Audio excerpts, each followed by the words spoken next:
चलिए तो जय हिंद।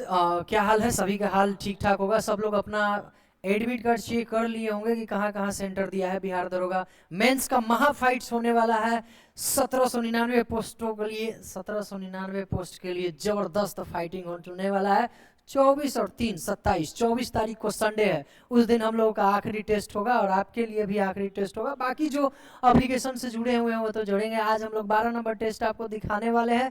किस तरह का टेस्ट है आप भी मारिएगा, लेकिन रोक रोक के मारिएगा और चेक कर लीजिएगा कितना आ रहा है। इससे पहले चैनल पर नए हैं तो लाइक सब्सक्राइब शेयर जरूर करिए। और बिहार दरोगा वाले टेस्ट मारना मत छोड़िए, चाहे कुछ भी हो जाए। ऐसा नहीं कि मतलब यही मारिए तो मारिए, हम ही लोग का टेस्ट मारिए नहीं। जिसको आपको बढ़िया लग रहा है उसका टेस्ट मारिए, लेकिन मारिए, किसी के बहकावे में मत आइए। हालांकि ये टेस्ट को एकदम ऑन बैलेंस किया जा रहा है ताकि आपका नंबर बढ़िया उठे। इस वाले टेस्ट में जितना वॉल्यूम 3 का टेस्ट है, इसमें 14 सेट हम लोग डालेंगे। संडे 24 तारीख 24 मई को आखिरी टेस्ट आपका डलाएगा।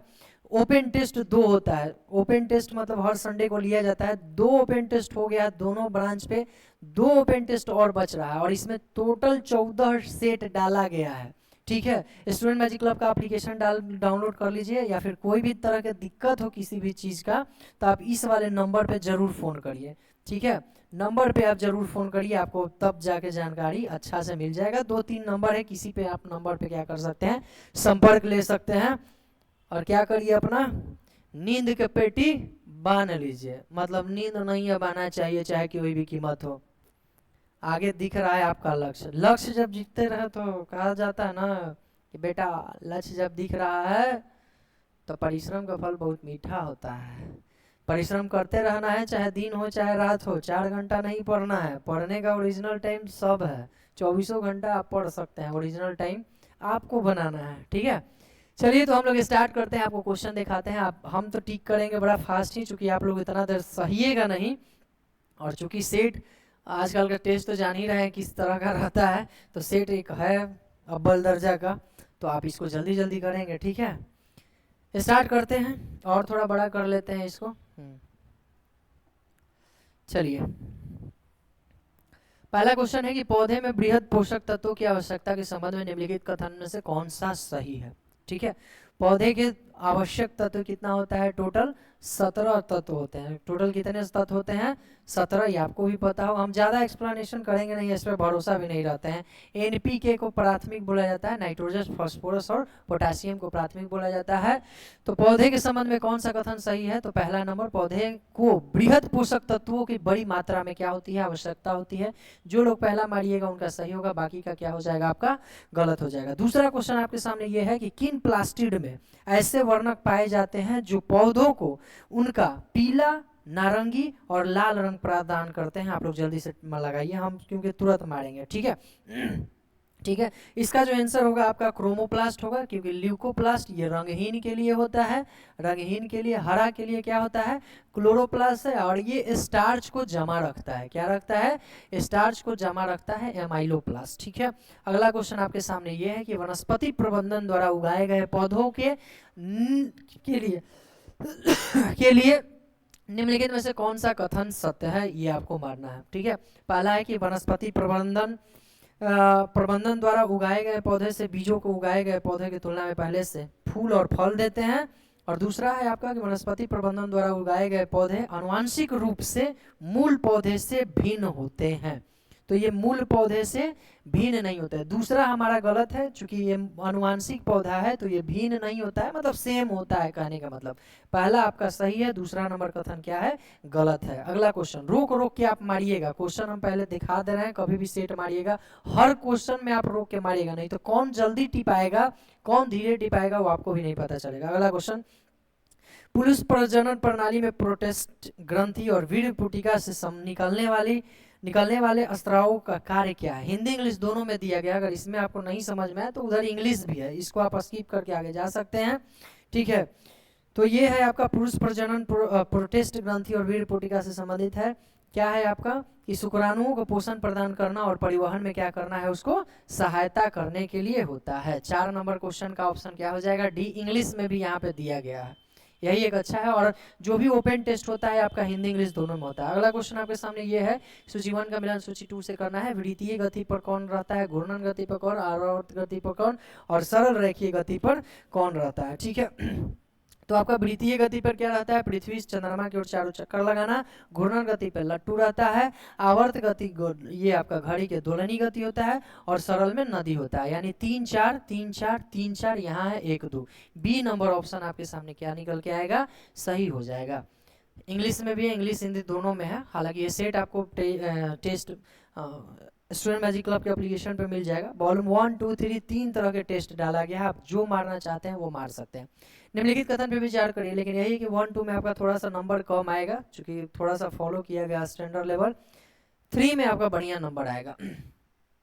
कह रहा है कि किसी वस्तु का द्रव्यमान उसके जड़त्व के माप होता है। ठीक है, जड़त्व के कारण जिसका जड़त्व ज्यादा उसका जिसका द्रव्यमान ज्यादा उसका जड़त्व भी ज्यादा होता है, ये सही है। किसी भी वस्तु का जड़त्व केवल वस्तु के गति की अवस्था के परिवर्तन का क्या करता है, विरोध करता है। तो ये वाला जो है हमारा क्या है, गलत है। गति के लिए भी जड़त्व होता है और विराम के लिए भी जड़त्व होता है। आप पढ़े होंगे विराम का जड़त्व, ठीक है, और गति का जरूरत हो। केवल और केवल यहाँ पे क्या हो जाएगा, एक सही, दूसरा नंबर गलत हो जाएगा। निम्नलिखित कथन में से कौन सा कथन सही है आपको बताना है। वर्षा का जल का पीएच वैल्यू 5.6 से कम हो जाने पर वो अम्लीय वर्षा कहलाता है। ठीक है, मानव शरीर का पीएच मान 7 से 7.8 के मध्य कार्य करता है, ये भी ठीक है। मुंह का पीएच मान बढ़ जाने से दांतों का क्षय होता है, तो नहीं। मुंह का पीएच मान घटता है तब दांतों का क्षय होता है, तो ये तीसरा नंबर आपका गलत हो जाएगा। पहला और दूसरा क्या हो जाएगा आपका, सही हो जाएगा। ठीक है, अगले क्वेश्चन की ओर बढ़ते हैं।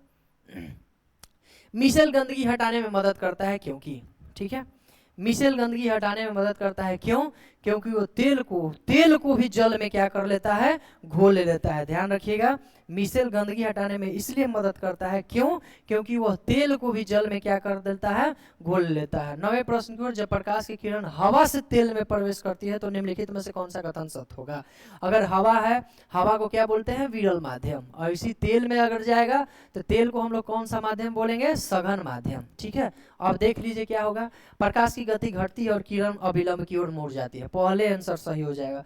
कभी भी इधर से प्रकाश सरल से विरल माध्यम में जाती है तो एक किधर की ओर मुड़ती है, अभिलंब की ओर मुड़ती है। ठीक है, अगला क्वेश्चन आगे। जब 10 ग्राम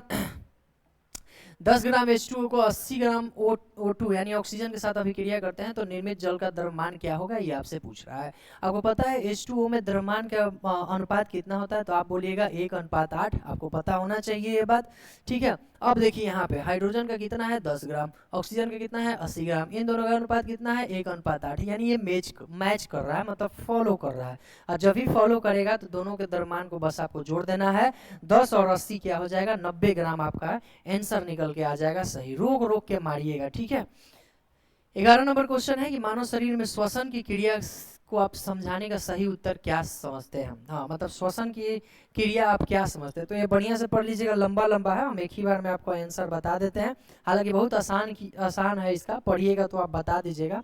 जैसे ही वायु अंदर जाता है, पसलिया हमारा ऐसे देखिए, सांस लिए, देखिए पसली बाहर आ गया। ठीक है, पसलियां बाहर आ जाती है और जो हमारा डायफ्राम होता है, यहाँ वाला डायफ्राम, वो क्या होता है, यहाँ वाला डायफ्राम नीचे आ जाता है। ठीक है, तो डी ऑप्शन आपका क्या हो जाएगा, इसके लिए सही हो जाएगा। अगले क्वेश्चन की ओर बढ़ते हैं 12 नंबर पर। 12 नंबर क्वेश्चन धमनी से संबंधित है। कह रहा है मानव हृदय में धमनियों के बारे में निम्नलिखित में से सही कथन कौन सा है। आपको बड़ा लंबा है, ऐसे भी लंबा है तो लंबा ही वाला ऑप्शन होता ही है लंबा में, तो अब लंबा ऑप्शन वाला देखना है। इसको आराम से रोक के आप पढ़ लीजिएगा। इसका आंसर होने वाला है आपका सी, लंबा है ये भी। धमनियों की दीवारें मोटी और लचीली होती है, उनमें केवल बल्ब नहीं होता है, रक्त उच्च दबाव में बहता है और ये हृदय, हाँ धमनी है तो हृदय से रक्त की ओर लेके जाता है, शुद्ध रक्त को लेकर के क्या करता है, ये जाता है। सी नंबर ऑप्शन आपका क्या हो जाएगा, सही हो जाएगा। आगे बढ़ते हैं। हाँ, फिजिक्स इतना अच्छा से हम लोग बता रहे हैं, हालांकि फिजिक्स को हम ये यूट्यूब पे भी पूरा बताएंगे, पढ़ाएंगे। आप एक बार देखिएगा ना, बहुत ज़बरदस्त फिजिक्स बताने वाले हैं। अब जो भी बना रहे हैं हम लोग, पूरा अभी नोट्स बनाने में हम लोग एकदम पड़े हुए हैं, बहुत बढ़िया से समराइज करके एकदम लिमिट में। लूसेंट सारा रहेगा और लूसेंट से 1.5 गुना कंटेंट देने वाले हैं, ज़्यादा नहीं, 1.5 गुना में ही आपको लपेट देंगे। और ऐसा कंटेंट रहेगा जो लेटेस्ट जो पूछ रहा है, सब लेटेस्ट जो एग्जाम में दिख रहा है, जैसे inertial frame, non inertial frame, या फिर मैग्नेटिक फील्ड से भी बहुत सारा क्वेश्चन आ रहा है, सबको एकदम बढ़िया से समझाएंगे। ठीक है, तो वो नोट्स बना रहे हैं अभी हम लोग, फिर उसको जब जारी करेंगे तो देखिएगा। सारा के नोट्स को हम लोग सोचेंगे कि फिजिक्स हो गया, केमिस्ट्री होगा, 50 पेज से ज़्यादा नहीं जाए, और बहुत बढ़िया उसमें समरी रहा है विथ फिगर वगैरह सब। तो निम्नलिखित कथन पे आपको क्या करना है, विचार करना है, एक्स्ट्रा ज़्यादा कुछ नहीं डालेंगे उसमें। उत्तल दर्पण में, दर्पण है हमेशा आभासी प्रतिबिंब बनता है और छोटा प्रतिबिंब बनता है, ये आपको भी पता है, उल्टा पीछे जाके बनता है, छोटा बनता है, सही। अवतल लेंस हमेशा आभासी और छोटा प्रतिबिंब बनाता है। उत्तल दर्पण और अवतल लेंस ये दोनों क्या होता है, बराबर है, मतलब एक जैसा बनाता है। अवतल दर्पण में वास्तविक छोटा प्रतिबिंब तथा आभासी एवं छोटा प्रतिबिंब दोनों बन सकता है। तो यहाँ पे ध्यान रखिएगा, आभासी के साथ में छोटा नहीं बड़ा प्रतिबिंब बनता है, तो ये कथन आपका क्या हो जाएगा, गलत। और उत्तल लेंस आवर्धक के रूप में कार्य करते हुए वास्तविक और बड़ा प्रतिबिंब बनाता है। तो इसमें देखिए, उत्तल लेंस में अगर आवर्धक के रूप में काम करता है तो ये वास्तविक और बड़ा प्रतिबिंब क्या होता है, बनाता है। तो इसका जो आंसर हो जाएगा 3 नंबर को अगर आप छोड़ दीजिए, 3 और 4 दोनों का, क्योंकि उसमें आवर्धक के रूप में छोटा या छोटा से या तो फिर बराबर बनाता है, ठीक है। तो ये इसका जो आंसर होगा ना, सिर्फ क्या हो जाएगा, सी। 1 और 2 सही है, बाकी 3 और 4 क्या है आपका, गलत है। जब धातु के कार्बोनेट, कोई भी धातु हो, जैसे कैल्शियम है, कैल्शियम कार्बोनेट को मिलाते हैं, को किसी अम्ल से अभिक्रिया कर लीजिए, HCl या फिर किसी भी अम्ल से अभिक्रिया कर लीजिए, अभिक्रिया कर ले, तो अभिक्रिया के बाद उत्पादन में क्या बनेगा, आप भी सोच रहे होंगे क्या बनेगा भाई। एक चीज आपको तो देख रहे हैं कि जल उल तो जरूर बनेगा, ठीक है, नमक भी बनेगा, ठीक है। यहाँ तो हम कैल्शियम से करवा दिए हैं, अगर यहाँ पे सोडियम कार्बोनेट से आप करवाते हैं तो नमक भी बनता है, तो नमक भी बनता है, फिर आपका जल भी, हाइड्रोजन भी, अम्ल भी शायद बनाता है। यहाँ पे देखते हैं क्या क्या बनाता है और क्या क्या मुक्त करता है, वो हाइड्रोजन मुक्त भी करता है। तो यहाँ पे देखिएगा, नमक बनाएगा, फिर आपका जल नहीं है, पानी है, और क्या है, कार्बन डाइऑक्साइड है। तो ये आपका जो आंसर बन के आएगा वो क्या आ जाएगा, सी नंबर, पानी, ठीक है, कार्बन, हाँ, लवण, नमक बनाएगा यानी लवण बनाएगा, उसके बाद कार्बन डाइऑक्साइड यानी CO2 बनाएगा, और क्या बनाता है, पानी बनाता है। तो सी नंबर ऑप्शन, धातु के कार्बोनेट को अगर हम किसी भी अम्ल से मिलाते हैं तो क्या बनाता है, नमक, कार्बन डाइऑक्साइड और पानी बनाता है। बहुत बढ़िया क्वेश्चन है, इसको ध्यान रखिएगा। पौधा का मुरझाना किस कारण से होता है, तो वाष्पोत्सर्जन के कारण होता है, सब लोग जानते होंगे। निम्नलिखित में से कौन सा रबी फसल नहीं है, रबी फसल नहीं है मतलब खरीफ फसल है, खरीफ मतलब खड़ा खड़ा, तो जौ, गेहूं, सरसों ये सब रबी फसल है। मूंगफली आपका कौन सा फसल है, खड़े खड़े खरीफ फसल है। कह रहा है कि यूनान के जो वैज्ञानिक नहीं, जो विचारक था अरस्तु, जिसको हम लोग बायोलॉजी के जनक कहा जाता है, अरस्तु पहली बार जानवरों का वर्गीकरण किस आधार पे किया गया था, तो जानवरों का वर्गीकरण आवास के आधार पे किया था। किस आधार पे किया था, आवास और लाल रक्त के, आवास प्लस और लाल रक्त के आधार पर ये विभाजन किया था। 18 नंबर क्वेश्चन की ओर बढ़ते हैं। निम्नलिखित में से, निम्नलिखित कथन पर आपको विचार करना है। कह रहा है कि पेचिस और मलेरिया जीवाणु से नहीं, ये जीवाणु जनित रोग है, नहीं, पेचिस और मलेरिया जो है आपका कैसे होता है, प्रोटोजोआ से होता है। कैसे होता है, प्रोटोजोआ से। टाइफाइड और तपेदिक प्रोटोजोआ से होता है, नहीं, टाइफाइड और तपेदिक किससे होता है, ये आपका जीवाणु से होता है। इन्फ्लुएंजा विषाणु से होता है, ठीक है, चिकन पॉक्स, और पोलियो और अधिकांश खांसी वायरस से होता है। तो 3 और 4 हमारा क्या है, सही है, बाकी हमारा क्या है, गलत है, ठीक है। अगला क्वेश्चन, कोशिका से संबंधित निम्नलिखित कथनों पर आपको विचार करना है। पहला, कोशिका की आकृतियां उसके कार्य से विशेष रूप से संबंधित रहती है, ठीक है। पादप कोशिका में कोशिका झिल्ली अनुपस्थित रहती है, क्या ऐसा है, नहीं, कोशिका झिल्ली और कोशिका भित्ति दोनों रहती है। ये मेरे ख्याल से दिखना चाहिए, दिख रहा हो ना, बड़ा कर दिए। तो अभी तक तो सही सही चल रहा है, और देखते हैं हमको क्या चुनना है, गलत ना, गलत कथन को चुनना है। यहाँ देखिए, जीवाणु में कोशिका भित्ति पाई जाती है, नहीं, पादप में कोशिका भित्ति पाई जाती है, जीवाणु में नहीं। और नेक्स्ट है आपका चौथा नंबर कि न्यूरॉन धुरी के आकार के होते हैं, न्यूरॉन जो है धुरी के आकार के होते हैं। तो ये हमारा क्या है, ये आपका सही है।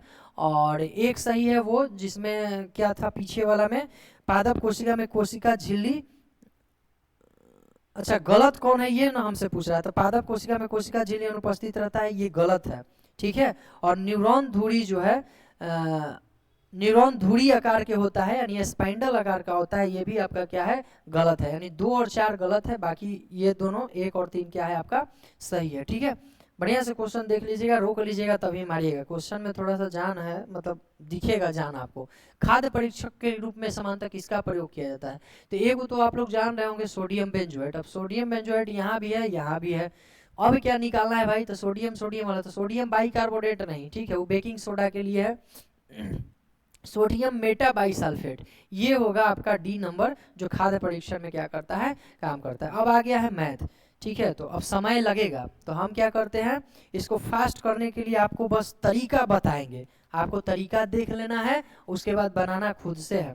इसको पहले रोक रोक के आप ट्राई कर लीजिए। कह रहा है कि एसएमसी पटना द्वारा 2 तरह के दरोगा के टेस्ट चलाए गए हैं, एक पर 100 रुपया अंकित है, दूसरे पर 200 रुपया मूल्य रखा गया है। इसमें करीब सब 12% और 15% की छूट मिली है। और पहला तरह के टेस्ट में कितना परसेंट, 12 था, कितना में बेचेगा, 88 में। दूसरा तरह के टेस्ट के 200, 15% की छूट यानी 30 रुपया का छूट, कितना में बेचेगा, 170 में, सेकेंड में। अब टोटल कितना हो गया, तो ये जोड़ जाड़ के आपको आ जाएगा 258, 258 रुपया, यानी ये है आपका इसका पहला कंडीशन। दूसरा है, लेकिन होता क्या है कि एसएमसी गलती से पहला टेस्ट पे 15% की छूट, अब 100 रुपया में 15% की छूट देंगे तो 85 रुपया, और दूसरे टेस्ट पर 12% की छूट दिया, तो दूसरा 200 के तो 12 दूनी 24 रुपया की छूट दिया, यानी 176 रुपया। अब इन दोनों का जोड़ कितना आ रहा है, तो आप कहिएगा 261 रुपया। अब स्टूडेंट को मिलना चाहिए था 258 में, मिला है कितना, 261 में, यानी 3 रुपया के स्टूडेंट को लाभ हुआ है, एसएमसी को फायदा। जाने दीजिए, 3 रुपया का ना लाभ हुआ है, कोई दिक्कत नहीं है, 3 रुपया का लाभ दिवा सकते हैं आप लोग। तो छात्र द्वारा वास्तविक वेतन से, वास्तविक मूल्य से कितना चुकाया गया है, 3 रुपया ज़्यादा चुकाया गया है। आगे है, ये भी बहुत बढ़िया आसान सा है। कराए कोई धन 9 वर्ष में चक्रवृद्धि ब्याज की दर से 9 वर्ष में कितना गुना हो जा रहा है, 4 गुना। 27 वर्ष में 64 गुना हो जाएगा, ठीक है। 27 वर्ष यानी गुना 3 गुना है, और यहाँ जो होता है ये पावर में चढ़ जाता है, वर्ष गुना में गया तो गुना वाला पावर में चढ़ जाता है, तो ये 64 गुना होगा। पहला स्टेटमेंट सही है। दूसरे स्टेटमेंट की ओर बढ़ रहे हैं कि कोई धन 12 वर्ष में कितना गुना हो रहा है, 8 गुना। 8 को हम 2 के पावर 3 लिख देते हैं, चूंकि आसान होगा, क्योंकि यहाँ पे आपको गड़बड़ अभी देने वाला है, ठीक है। तो कह रहा है कि 24 वर्ष में 16 गुना होगा, 24 वर्ष में, कितना वर्ष में, 24 वर्ष में। अब देखिए ये है यहाँ 2 गुना, ठीक। अब कह रहा है कि 12 वर्ष में 8 गुना हुआ है, तो 24 वर्ष में 8 के स्क्वायर 88 64 गुना होना चाहिए था। तो ये स्टेटमेंट आपका क्या है, गलत है। तो भाई होगा कितना गुना 24 वर्ष में, ये हम निकाल रहे हैं, ठीक है। 12 वर्ष में 2 के पावर 3, 3 के लिए 12, यानी 1 के लिए 4 हो गया। 1 के लिए कितना हो गया, 4 हो गया। 1 के लिए कितना हो गया, 4 हो गया। तो फिर 24 के लिए कितना हो जाएगा, 4 दूनी कितना निकल के आपका आ जाएगा यहाँ पे,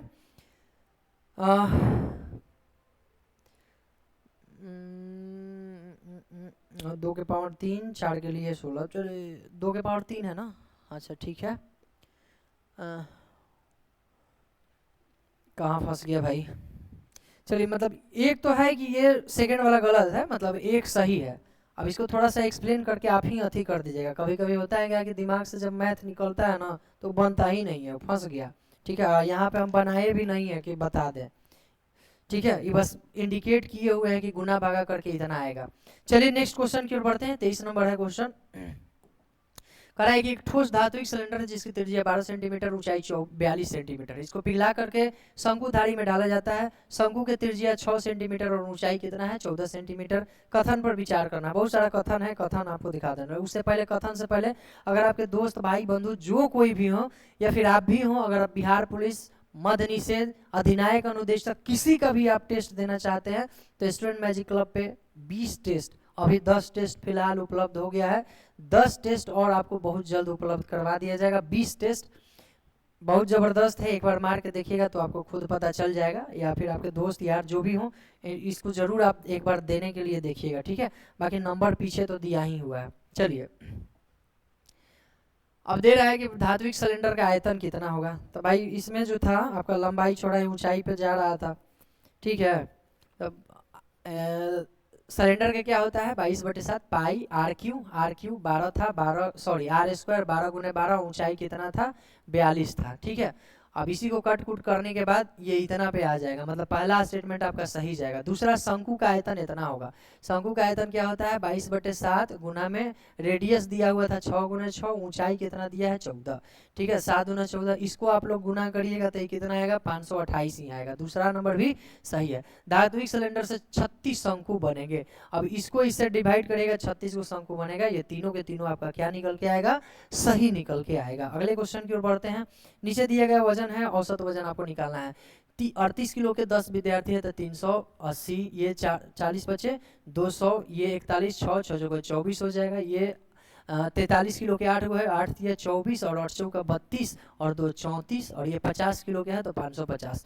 इन सबका जो जोड़ है मिला जुला के कितना आएगा तो 1720 आएगा। टोटल विद्यार्थी कितना दे रखा है 40, 40 से डिवाइड कर दीजिए, यही आपका औसत निकल के आएगा 43। डी नंबर आपका आएगा, रोक रोक के बना लीजिएगा, ठीक है। एक थैले में 4 सफेद 2 काली गेंद है। एक अन्य थैला और है जिसमें 3 सफेद और 5 काली गेंद है, ठीक है। यदि प्रत्येक थैले से एक गेंद निकाला जाता है तो दोनों गेंद काली होने की क्या प्रयेकता होगी। पहला गेंद में अगर काली आप देखिएगा तो कितना है 2 गो, तो 2C1, ठीक है, एक ही वो निकालना है। टोटल गेंद कितना है 6C1, यही हो जाएगा। अब अच्छा, इसको हम 2/6 लिख सकते हैं, बहुत बढ़िया से लिख सकते हैं, आराम से लिख सकते हैं, ठीक है, ये आपको पता होना चाहिए। इसको क्या लिख देंगे हम 2/6। उसी तरह से दूसरा गेंद से निकालना है, काली कितना है 5 गो, टोटल कितना है 8 गो, तो 5/8 कर दीजिए, काट दीजिए, 2 चौका 8, और कुछ कट रहा है क्या, नहीं कट रहा है, तो 5/24 है क्या आंसर, कहीं सी नंबर में है, यही आपका क्या हो जाएगा आंसर। आगरा के माध्यिका और परिसर, इसको अरेंज करिएगा, आपको अरेंज करने के लिए हम छोड़ रहे हैं। इसका जो माध्यिका निकल के आएगा 8 9 बीच में रहेगा, तो इसका माध्यिका निकालिएगा तो 8.5 आएगा।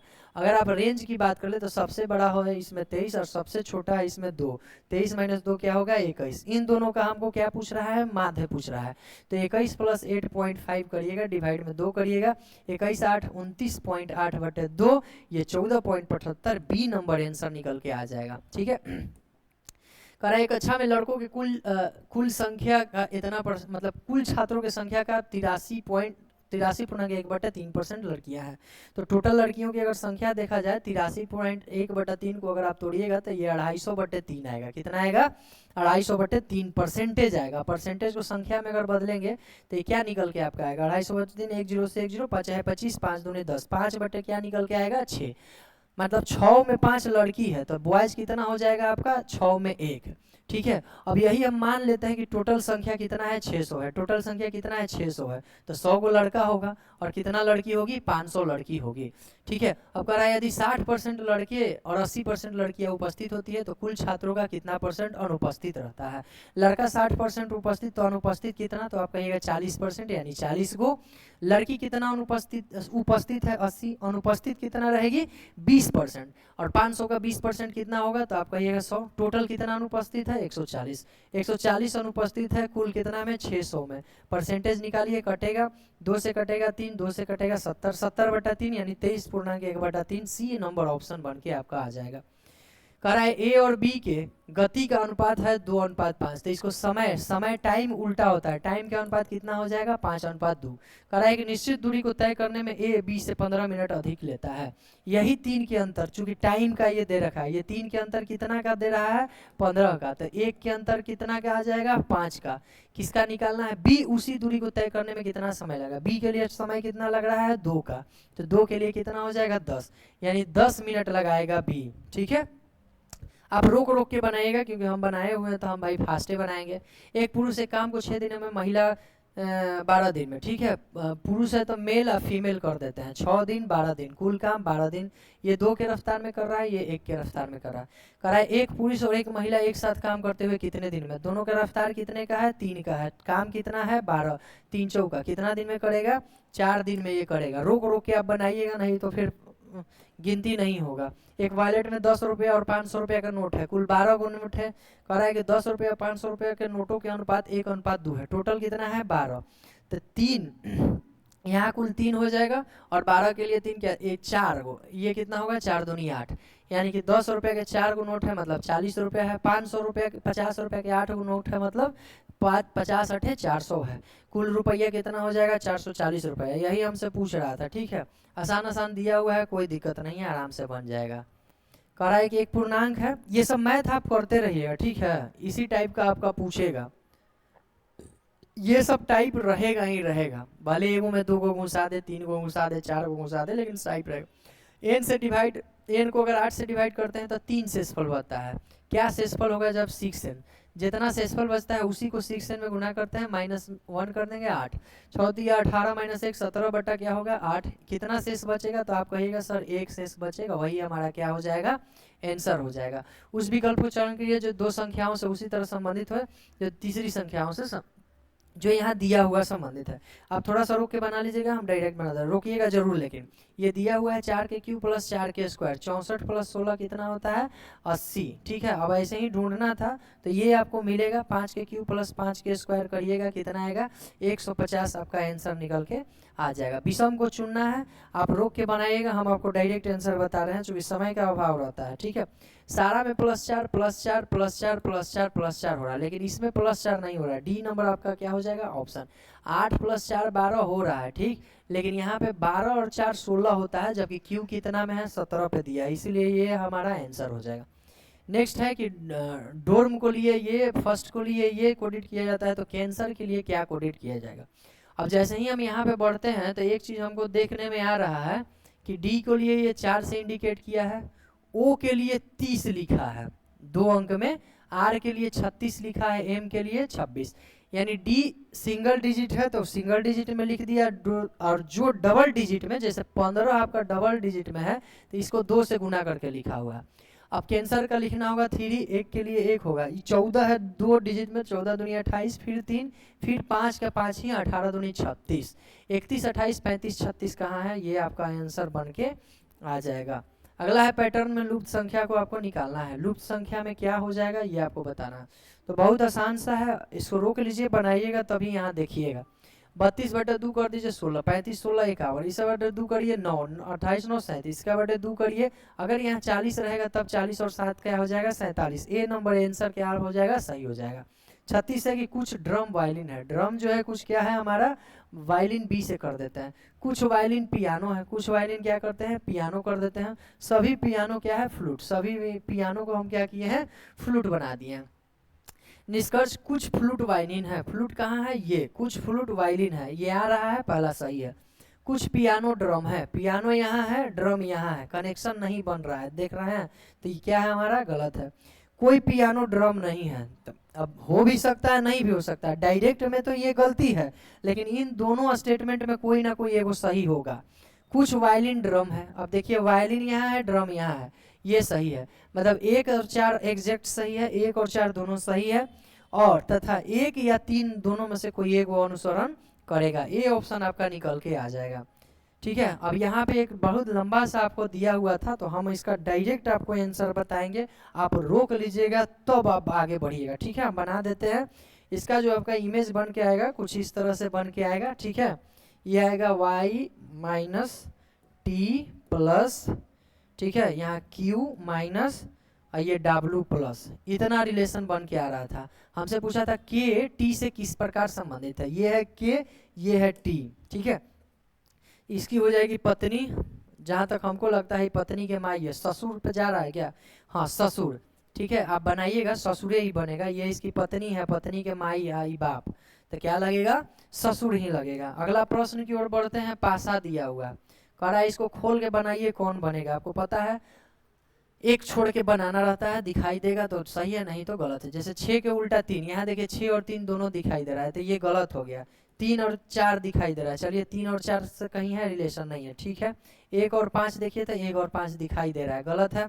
यहाँ देखिए 3 के साथ में 4 कहीं नहीं है, 5 के साथ में 6 है, 5 के साथ में 6 तो नहीं है, बाकी ये वो जो बच गया वो सही है होता है, यानी सी नंबर आपका क्या हो जाएगा बन के सही हो जाएगा। इसको रोक के आप बनाइएगा, हम एक बार में बना के देंगे चूंकि सीटिंग अरेंजमेंट टाइप के है, इसको बढ़िया से रोक के आप बनाइएगा, बहुत बढ़िया क्वेश्चन ये सब दिया हुआ जाता है हम लोग के टेस्ट में, खासकर ये टेस्ट बढ़िया से दिया जाता है। दक्षिण की ओर मुंह कर करके बैठा हुआ है, रोक के बना लीजिएगा पहले। ठीक है, ये कुछ बैठेगा, आप बैक कर लीजिएगा तभी बनाइएगा, ई डी ये सीक्वेंस में बनता है। ठीक है, इसके अनुसार क्या है सी टी और ई के बीच में है, कहाँ गया सी, एगो कोई छूट गया क्या, सी छूट गया, यहाँ पे ए के बाद सी था, सी जो है टी और ई के बीच में है ना, एक गैप के बाद तो बीच में यहाँ ही रहा है, तो ए ऑप्शन इसका सही होगा। बाकी सबके कथन क्या है, गलत है। रोक लीजिएगा तब पहले बनाइएगा।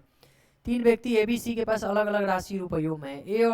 ए सी से 6 रुपया लेता है तो ए के पास बी के जितनी राशि हो जाएगी।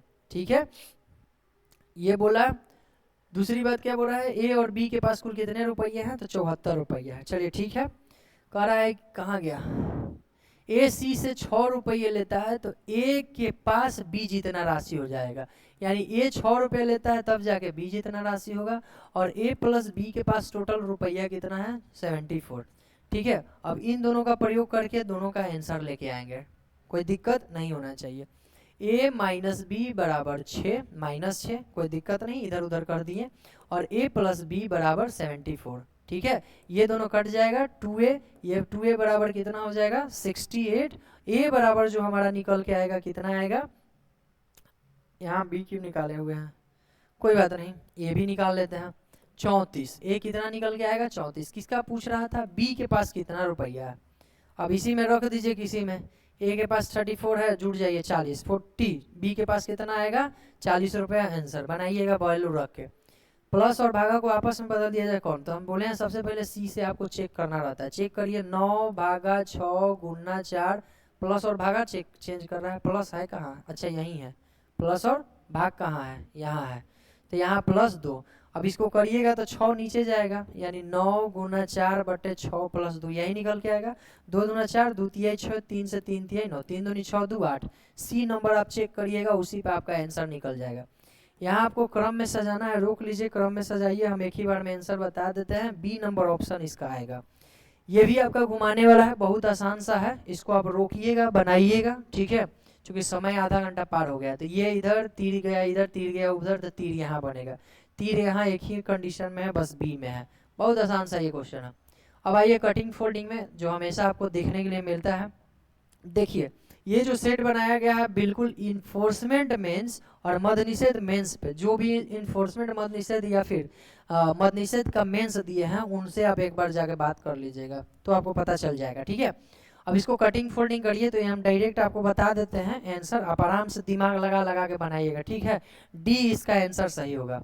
यहाँ देख लीजिए, इसको सजाने वाला है, कौन कैसे लगेगा ये आपका दिया हुआ है। इसको आप अगर निकालिएगा तो ये आपका निकल के आएगा सी ऑप्शन। कहाँ से आ रहा है भाई, ये आ रहा है, ये आया, ये आया, ये आया, ये आया। ठीक है, यही वाला है आपका जो सेट करेगा। कानपुर 1857 के विद्रोह में किस ब्रिटिश अधिकारी ने दबाया था, तो कैंपबेल ने दबाया था। ठीक है, इसको थोड़ा सही कर लीजिएगा, चैंपबेल लिखा गया है।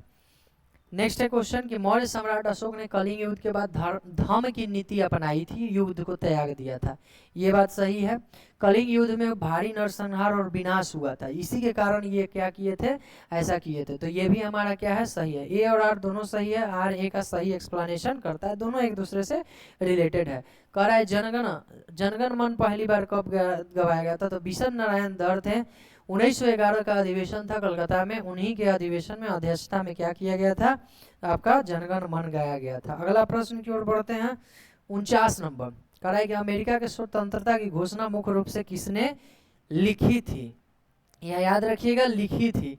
पहला राष्ट्रपति कौन था, वाशिंगटन था। फर्स्ट राष्ट्रपति कौन था, तो वाशिंगटन। लिखने वाले कौन थे स्वतंत्रता की घोषणा, तो थॉमस जेफरसन थे, थॉमस जेफरसन। 4 जुलाई 1776 को क्या हुआ था, अमेरिका स्वतंत्र हुआ था। 4 जुलाई 1776 को क्या हुआ था, स्वतंत्र। दिल्ली संतुलन के संबंध में कौन सा कथन सही है, ये आपको बताना है। बलगान चहलगामी 40 गुलामों के दल को स्थापित नहीं बल्कि खत्म किया था। इल्तुतमिश ने एकता प्रथा अपनाया था। ठीक है, सैनिकों को मतलब ये पैसा का बदल जमीन उमीन देना स्टार्ट किया था, एकता प्रथा, यही सही है। दीन इलाही अकबर द्वारा चलाया गया है। ठीक है, ये सब ध्यान रखिएगा। निम्नलिखित कथन पर विचार करना है। स्वदेशी आंदोलन को औपचारिक रूप से घोषणा 7 अगस्त 1905 को हुआ था। इस आंदोलन के दौरान स्वदेशी बांधव समिति की स्थापना किसने किया था, अश्वनी कुमार दत्त द्वारा किया गया था, ये भी सही है। ब्रिटिश सरकार ने इस आंदोलन के दबाव में आकर 1911 में आकर के बंगाल विभाजन को रद्द किया था। तीनों के तीनों आपका क्या है, ये सही है। मैग्ना कार्टा, ब्रिटेन द्वारा सबसे पहले मैग्ना कार्टा लाया गया था। 1200 कितना ईस्वी है, 1215, 15 जून 1215 को मैग्ना कार्टा ब्रिटेन में सबसे पहले आया था। किसके द्वारा लाया गया था? तो किंग जॉन उस समय वहाँ के राजा था। मुगल काल के प्रशासन और निर्माण के बारे में मिलान आपको करना है। कौन मिलान सही है? बुलंद दरवाजा अकबर बनाया है, गलत है। हुमायूं नामा गुलबदन बेगम, ये आपका क्या है? सही है। बाकी सब क्या है? गलत है। आईना अकबरी अकबर के द्वारा पानीपत के प्रथम युद्ध जो है इब्राहिम लोधी के बीच में हुआ था। अगला क्वेश्चन है कि निम्नलिखित कथन और कारण पर क्या करना है आपको? विचार करना है। हड़प्पा वाले लोहा से पूरी तरह अनभिज्ञ थे, मतलब नहीं जानते थे, ये बात सही है। भारत में लोहा का युग के शुरुआते हुआ था उत्तर वैदिक काल यानी 1000 ईस्वी से, ये भी बात सही है। ए आर दोनों सही है। आर ए का सही एक्सप्लेनेशन करता है। गर्म और शुष्क रेगिस्तान क्षेत्र के ऊपर वायु द्रव्यमान के लिए निम्नलिखित में से कौन सा प्रतीक सही प्रतिनिधित्व करता है? ये आपको बताना है। गर्म और शुष्क रेगिस्तानी क्षेत्र के लिए बोला गया है, ठीक है। तो गर्म और शुष्क के लिए सीटी, कौन सा? सीटी कॉन्टिनेंटल टेम्परेचर क्या होता है? ये गर्म और शुष्क के लिए, ठीक है, गर्म और शुष्क के लिए। बाकी एक्सप्लेनेशन में बहुत कुछ लिखा हुआ है, आप एक्सप्लेनेशन देख लीजिएगा, ठीक है। पोंगल के बारे में कौन सा कथन सही है गलत है ये आपको बताना है। सूर्य देव को समर्पित है ये फसल, ठीक है। उत्सव तमिलनाडु में मनाया जाता है, ठीक है। पोंगल का अर्थ होता है उबालना, ये भी सही है। चारों ऑप्शन क्या है आपका? सही है। हल्का विमान इनमें से कौन सा है? तो अटल बिहारी वाजपेयी के द्वारा यह नाम रखा गया था। इस सबसे हल्का विमान का नाम क्या है? लड़ाकू विमान, तो तेजस आप मारिएगा। अगला क्वेश्चन है, हाँ ये कुछ मुद्रा को दिखाया गया है। वियतनाम हनोई बहनोई के डंगा देंगे, डांग हो जाएगा पहला का ये। सीरिया दमशिक पाउंड से इसको ठीक करेंगे। सऊदी अरब रियाद और रियाल से होता है ठीक। इराक के बगदाद और दिनार, ठीक है। 1 2 3 4 सब लाइन ही से है। ए नंबर ऑप्शन सही। कौन सा मिलान गलत है ये आपको बताना था। तो उष्णकटिबंधीय में रोजवुड होता ही है, महोगनी होता है, अमनुष होता है पेड़। शीतोष्ण पर्णपाती में चीड़ नहीं होता। चीड़ जो है वो शंकुधारी वृक्ष है। कैसा है? शंकुधारी, शंकुधारी कैसा है? शंकुधारी में, ठीक है। शीतोष्ण पर्णपाती में आपका शीतोष्ण सदाबहार वन, यूकेलिप्टस, और पर्णपाती में सागवान वगैरह आता है। निम्नलिखित कथन पे विचार करें। बी ऑप्शन उसका सही है। कह रहा है बिहार के लिंगानुपात 2001 में 921 था, ठीक है, जो 2011 में चढ़ के कितना हो गया? 918, मतलब अभी तक 918 ही चल रहा है। अब तो बहुत ज़्यादा हो गया होगा। बिहार के जनसंख्या घनत्व 881 व्यक्ति था पर किलोमीटर में 2001 में। अब देखिए कितना बढ़ के हो गया, 1106 हो गया। एक के बार में छलांग हमारा था बहुत तगड़ा। दोनों के दोनों सही है, ठीक है। किस आंदोलन के दौरान बिहार में आजाद दास्ता सक्रिय था? तो भारत छोड़ो आंदोलन के दौरान। नेपाल में जाकर के जयप्रकाश नारायण द्वारा भाग के हजारीबाग से जेल से 1942 में वहां पे आजाद दास्ता को क्या किए थे? सक्रिय किए थे। 62 अस्पर, ठीक है। सस्टेनेबल अर्बन प्रोग्राम परियोजना के संदर्भ में कौन सा गलत कथन है ये आपको बताना है। तो ये आपका जो इसका योजना अवधि था ये 14 से 16 नहीं बल्कि 2010 से 16 तक के बीच था। इसका योजना अवधि क्या है? गलत दिया हुआ है बी।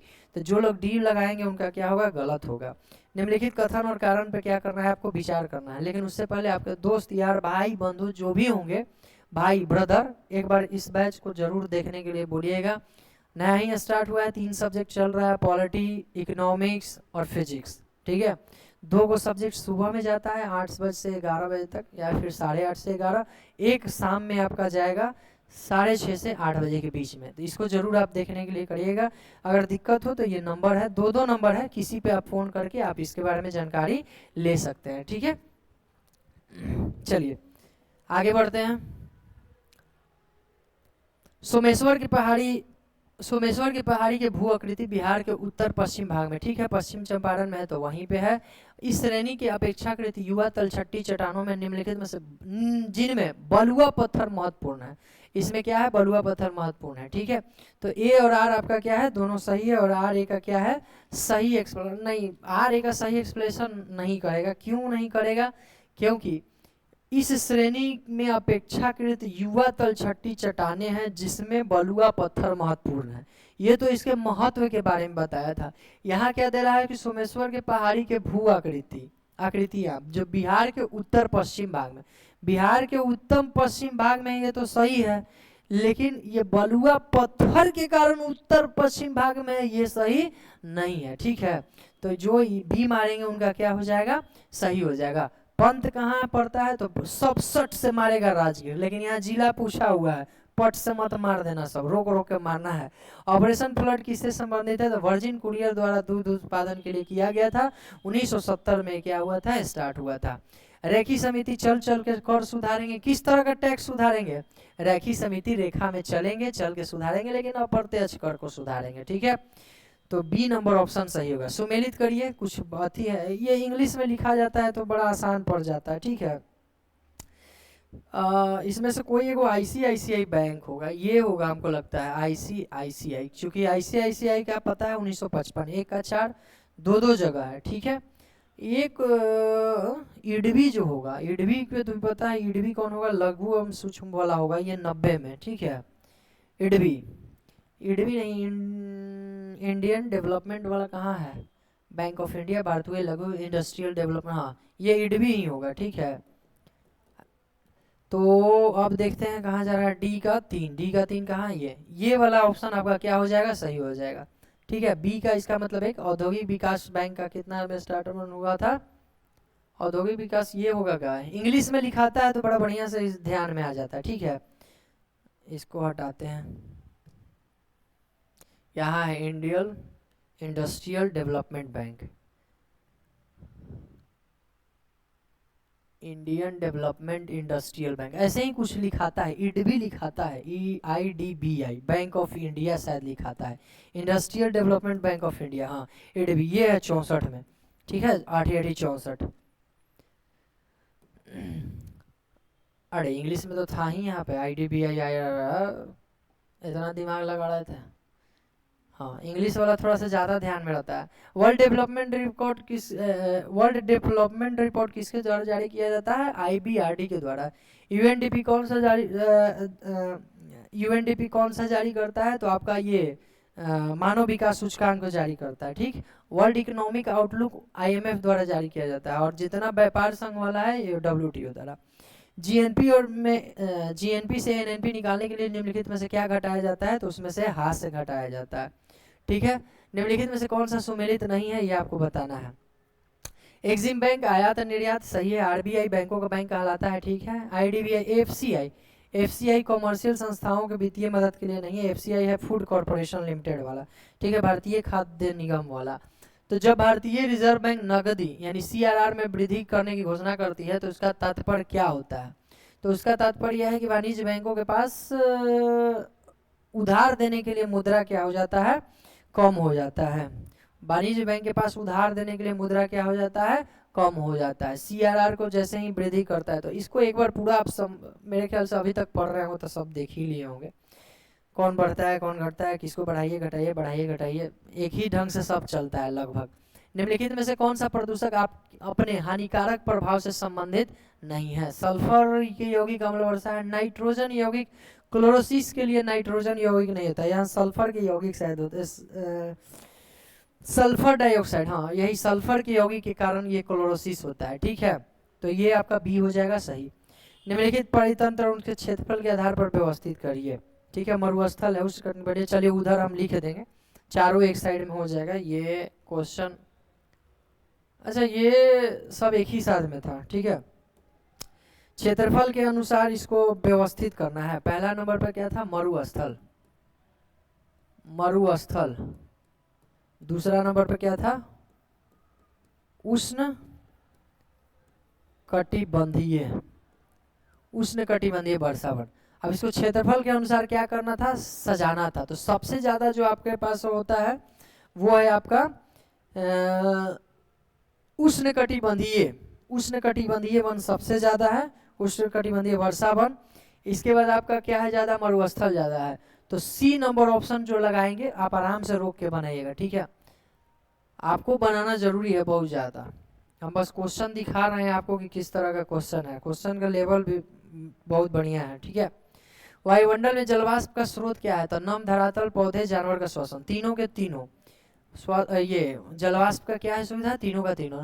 नाभिकीय खनिजों के संदर्भ में निम्नलिखित कथन पे आपको क्या करना है, विचार करना है। तो कह रहा है कि भारत में यूरेनियम अनास्क नहीं पाया जाता है। कहाँ नहीं पाया जाता है, यूरेनियम पाया जाता है तो झारखंड में पाया जाता है, झारखंड के जादूगोड़ा में। तो ये क्या हो गया, गलत। थोरियम के भंडार है यहाँ पे बहुत ज्यादा, तो केवल क्या है यहाँ पे 2 आंसर सही है। अगला क्वेश्चन की ओर बढ़ते हैं। थोड़ा सा बढ़ा दिए हैं, छोटा नजर आ रहा है, ठीक है। अगला क्वेश्चन आप लोग देखते रहिएगा तब तक। चलिए थोड़ा पानी पी लेते हैं।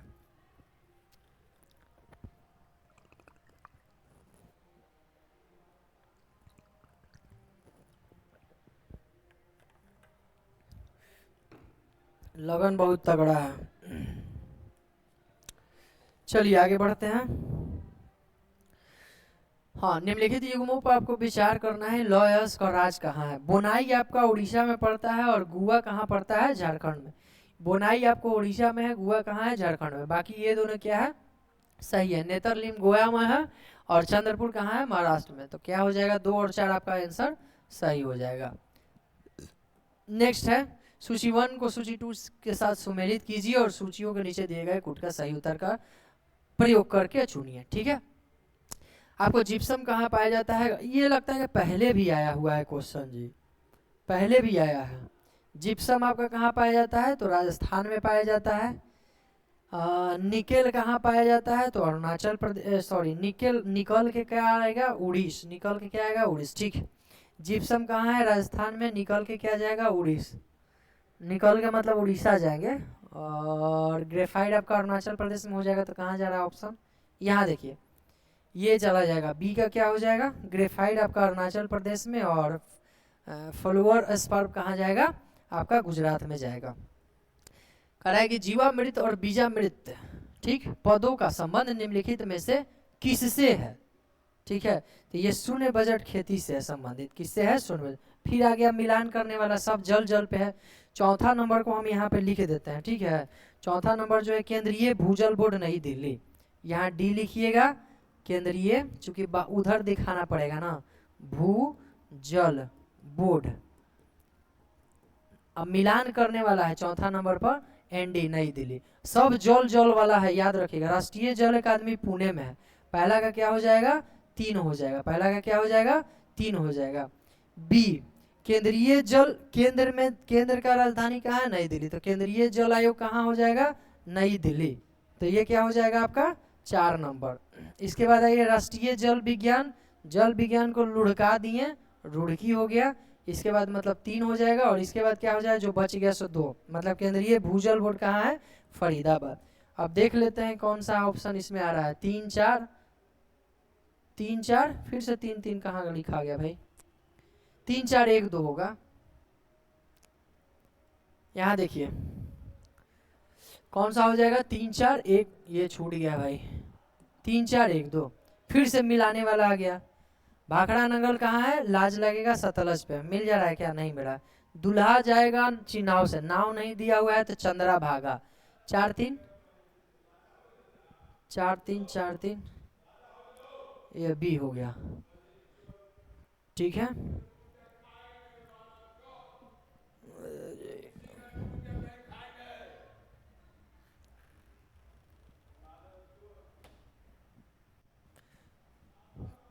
चलिए अब थोड़ा सा साउंड आ रहा था बाहर से, इसको बंद कर दें। 81 नंबर क्वेश्चन की ओर बढ़ते हैं। आईसीआर के वर्गीकरण के अनुसार किस प्रकार की मिट्टी हमारे यहाँ, मतलब भारत में किस प्रकार की मिट्टी पाई जाती है? तो पाई जाती है सब प्रकार के। ठीक है, इंसेप्टिसोल, एंटीसोल, वर्टिसोल और एफिसोल, ये सब प्रकार के, जिसमें सबसे ज़्यादा एंटीसोल लगभग 39% पे, एम्टीसोल आपको लगभग 28% पे पाया जाता है, और एम्फीसोल आपका पाया जाता है 13.5% पे, और आपका वर्टिसोल पाया जाता है 8.5% पे। ठीक है, पाया जाता है सब चारों। प्रायद्वीपीय भारत की काली मृदाओं के बारे में निम्नलिखित में से कौन सा कथन सही नहीं है? ये आपको बताना है। तो काली मिट्टी में आपका फास्फोरस और जैविक तत्व का समृद्धि नहीं बल्कि क्या रहता है? कमी रहता है। डी ऑप्शन क्या हो जाएगा आपका सही। काली मिट्टी को क्या बोलते हैं? रेगुर मिट्टी या फिर कपास की मिट्टी। अल नीनो अल नीनो और ला नीना, अल नीनो और ला नीनो के मध्य के अंतर पे आपको क्या करना है? विचार करना है। आपको पता है एल नीनो क्या आता है? आपको सूखा उखा पूरा दिला देता है। अल नीनो ठीक है, बारिश उरिश पड़वाता है। अल नीनो के दौरान व्यापारिक पवनें कमजोर हो जाती है तथा गर्म जल पूर्व की ओर प्रवाहित होते हैं, जबकि ला नीना शक्तिशाली प्रशांत व्यापारिक पवनें पश्चिम की ओर ले जाती है। ये आपका क्या है? सही है। अल नीनो की घटना मानसून को मजबूत प्रदान नहीं करती है, ठीक है, जबकि ला नीना भारतीय मानसून को क्या करती है? कमजोर। नहीं, ला नीना बेस्ट है, अल नीनो खराब है, ठीक है। अल नीनो सूखा लेके चलाता है। पहला आपका क्या है? सही है। दूसरा क्या है आपका? गलत है। सूची 1 का मिलान 2 से करना है। फिर ये आ गया एक उधर के उधर है, इसको चौथा नंबर को इस साइड में करना पड़ेगा। चौथा नंबर है आपका शुष्क ग्रीष्म ऋतु वाला मानसून। ये है आपका शुष्क ग्रीष्म, ठीक है, ऋतु, जिसको शॉर्टकट में एएस से डिनोट किया गया है। और यहाँ है केरला लिख दीजिए और कर्नाटक। ये केई से केरला और केआर से कर्नाटक। अब इसमें क्या करना था? आपको मिलान करना था, ठीक है। तो लघु शुष्क ऋतु वाला मानसून केरला कर्नाटक में है, 1 का हो जाएगा 4। लघु ग्रीष्मकाल एवं ठंडी आर्द्र ऋतु वाला कहाँ है? तो ये अरुणाचल प्रदेश में है, 3। 4 3। अब इसको रोक लीजिएगा, आप बना लीजिएगा, ठीक है, क्योंकि शुष्क ऋतु वाला मानसून अपने यहाँ है बिहार में। 3 का 1। आगे देखिए 4 3 1, 4 3 1 2, यही हमारा क्या बनेगा? आंसर बनेगा। और पहला ही नंबर पे क्या है आपका? 4 3 1 2 है। नीचे दिए गए कथनों में से कौन सा कथन क्या है? सही है। आपको बताना है इसमें से कौन सा कथन सही है। कोर्ट मार्शल द्वारा दी गई सजा या सजा के संबंध में माफी देने का शक्ति राज्यपाल के पास में नहीं है। सही है, यही सही है। ये आपका राज्यपाल के पास में शक्ति नहीं होता है। भारत के राष्ट्रपति पर महाभियोग की प्रक्रिया शुरू की जा सकती है, किसी भी सदन में स्टार्ट हो सकता है, संसद के किसी सदन में। 14 दिन पहले बस ये करना रहता है। ये क्या है भाई? अच्छा, बहुत लंबा सारा क्वेश्चन है। हाँ, क्षमादान के संबंध में, मतलब राष्ट्रपति के क्षमादान आर्टिकल 72 के संबंध में ये सब पढ़ना है। आपको बताना है क्या क्या सही है क्या गलत है। परिहार में सजा के प्रकृति परिवर्तन किए बिना उसकी अवधि को कम किया जाता है, ठीक है, जैसे 2 साल की जगह पर 1 साल। सही है। लघुकरण में सजा के प्रकृति बदल जाता है, जैसे मृत्यु दंड की जगह पे आजीवन कारावास, ये भी सही है। विराम अवस्था में अगर किसी भी तरह की कोई दिक्कत हो, किसी भी तरह का शारीरिक अपंगता हो या फिर महिला के गर्भावस्था हो, तो इसको मूल सजा के स्थान को क्या किया जाता है? कम किया जाता है, विराम किया जाता है। प्रविलंबन में देर किया जाता है। क्या किया जाता है? देर। दोषी को सभी प्रकार के सजाओं और अयोग्यताओं को पूर्णतः मुक्त कर दिया जाता है। नहीं, देर किया जाता है ताकि आप अपना क्या करें? दोष, आप दोषी हैं या नहीं है, इसको सिद्ध करने के लिए समय दिया जाता है। तो केवल 3 युग में यहाँ पे क्या है? सम्मिलित है, बाकी क्या है आपका? गलत है। भारत में सरकार की संसदीय प्रणाली है, मतलब भारत में सरकार की संसदीय प्रणाली है। क्यों संसदीय प्रणाली है? क्योंकि मंत्रिपरिषद जो है पूरे के पूरे लोकसभा के प्रति क्या रहता है? उत्तरदायी रहता है। ये तो आपको बार बार मिला होगा। आइए 89, भारतीय संविधान के अंतर्राष्ट्रीय शांति और सुरक्षा को बढ़ावा देना है, तो ये किस अनुच्छेद में? तो आपको पता है कि यह अनुच्छेद 51 में आता है, ठीक है। और 51 किस में जाता है? राज्य के नीति निर्देशक तत्व में। निम्नलिखित कथन पर विचार करना है कि भारत के राष्ट्रपति की पूर्वानुमान से भारत के मुख्य न्यायाधीश द्वारा उच्चतम न्यायालय के सेवानिवृत्त किसी भी न्यायाधीश को उच्चतम न्यायालय के न्यायाधीश के पद पर बैठाने एवं कार्य हेतु बनाया जा सकता है। ये कह रहा है कि उच्च न्यायालय के जज के पास ये शक्ति है कि राष्ट्रपति से ये विचार विमर्श करके अनुमति लेकर के कोई भी सेवानिवृत्त यानी रिटायर जज साहब को फिर से कार्य के लिए बुला सकता है। ये बात क्या होता है? सही होता है, ठीक है। ये बात आपका क्या है? सही है। आर्टिकल 128 कहता है। दूसरा है कि भारत में किसी, ये आर्टिकल कितना में है? 128 में। भारत में किसी भी उच्च न्यायालय को अपने निर्णय के पुनर्विलोकन करने की शक्ति है, जैसा कि उच्चतम न्यायालय के पास भी है, ठीक है। पुनर्विलोकन कितना में है? 137 में। दोनों के दोनों क्या है आपका? सही है। अनुच्छेद है, मिलान करना। 76 भारत के महान्यायवादी हैं, ठीक है। ये हो गया आपका समान न्याय के लिए समान शुल्क, ये ठीक है। ये सहकारी समिति हो गया। और 110 क्या है? धन विधेयक के परिभाषा। तो ये आपका कौन सा बन जाएगा? 3-1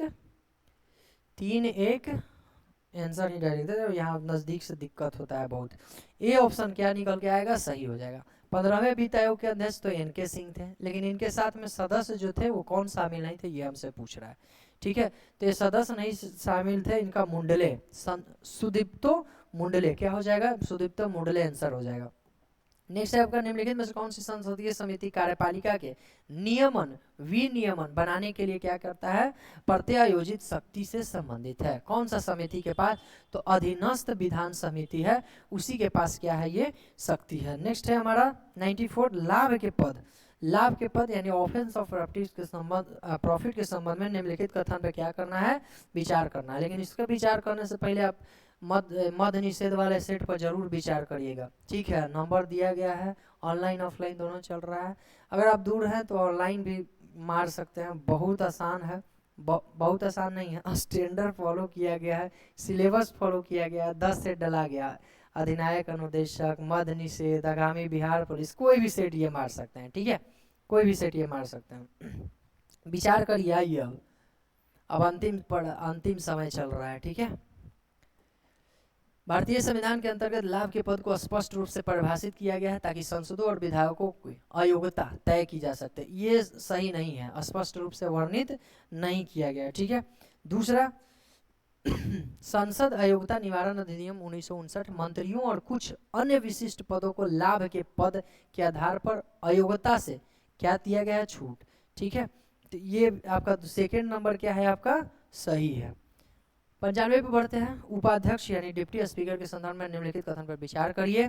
करा संविधान में यह अनिवार्य किया गया है कि लोकसभा के पहली बैठक के 6 महीना भीतर उपाध्यक्ष का चुनाव हो जाना, ऐसा कहीं नहीं है, ठीक है। 6 महीना के अंदर अध्यक्ष और उपाध्यक्ष के चुनाव हो। संसदीय नियमों के अनुसार जब भी लोकसभा के उपाध्यक्ष किसी संसदीय समिति के सदस्य नियुक्त किया जाता है तो वह स्वतः ही ऑटोमेटिकली उस समिति के सभापति बन जाते हैं। तो दूसरा क्या है आपका सही है, पहला क्या है आपका गलत है। फिर लंबा सा क्वेश्चन आया, करा है संसद अनुच्छेद 368 के तहत संविधान के संशोधन करके मौलिक अधिकारों को नहीं छीन सकता जो संविधान के मूल ढांचे का हिस्सा है। ये बात क्या है, सही है। संविधान के अनुच्छेद 13 में यह स्पष्ट रूप से लिखा गया है कि अनुच्छेद 368 के तहत किया गया कोई भी संविधान संशोधन यदि मौलिक अधिकारों का उल्लंघन करता है तो वह शून्य यानी वॉइड होगा। दूसरा हमारा क्या है, ये गलती हो, लागू नहीं होता है। दूसरा क्या होता है, शून्य होगा नहीं।